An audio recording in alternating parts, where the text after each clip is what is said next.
Hey everybody, this is episode number 2 of the Taxing Talk series and I'm Andre Botma.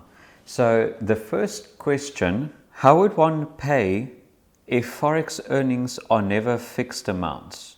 And what would be the most tax efficient way of doing it? Earning personally, through trading or through a PTY? Thank you Tebogo so much for your question. The interesting thing is Forex trading can be quite volatile, and so it has a lot to do with the currencies and the ups and downs. But how the tax works on it is for individuals. When you buy Forex, you buy it at a certain exchange rate. When you sell the Forex, you sell it at a certain exchange rate, and the difference between the two is then gives you a profit, and that profit would be taxed. Now you get the average exchange rate that is on SARS's website that you can get for the tax year, and that is what individuals can use. For companies, it's a bit more complicated because for companies you have to actually calculate what was the exchange rates on the different spot rates for when each and every transaction happened.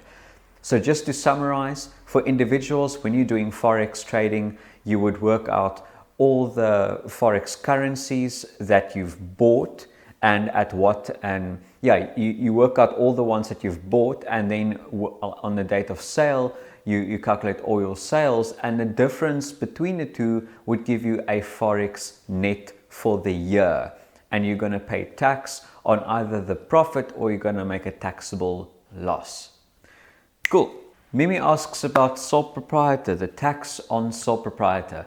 Thank you, Mimi, so much for your question. The tax and sole proprietorship, I would just like to thank you for taking on this opportunity of starting your own thing or doing your own thing. Being a sole proprietor, running your own business, being an entrepreneur is a very hard thing to do.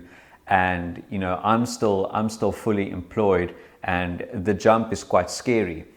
But to your question, a sole proprietor would be taxed on 18 to 45% on the net profits or the taxable profits of the company or of the person.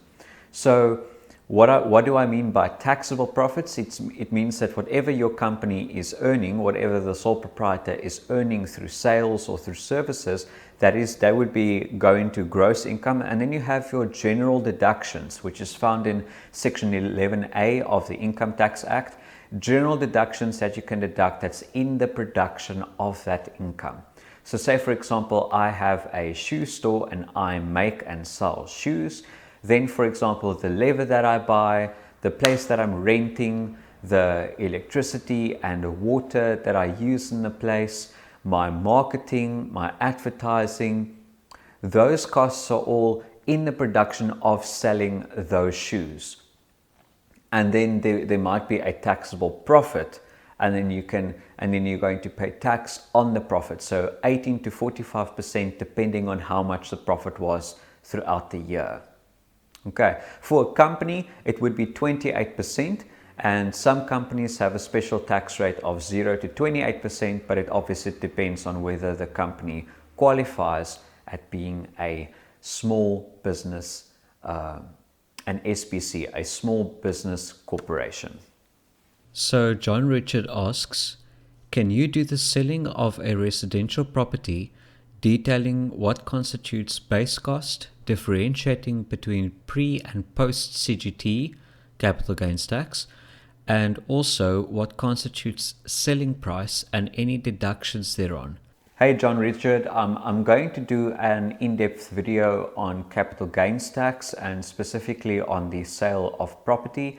It is quite a meaty topic, but just very simple for the sake of this video, for the sake of this Taxing Talks, the short form question and answer sessions.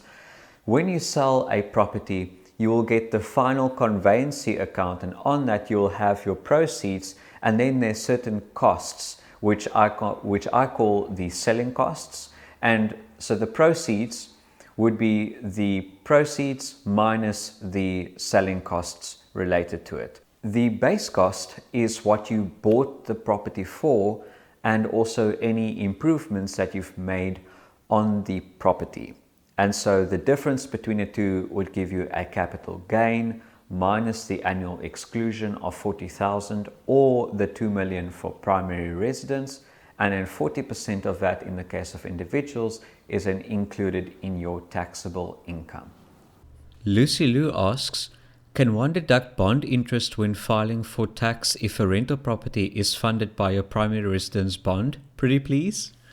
So if your rental property is funded by another loan, either you took out a personal loan or you're using the loan or the bond from your primary residence, you should be able to deduct the interest.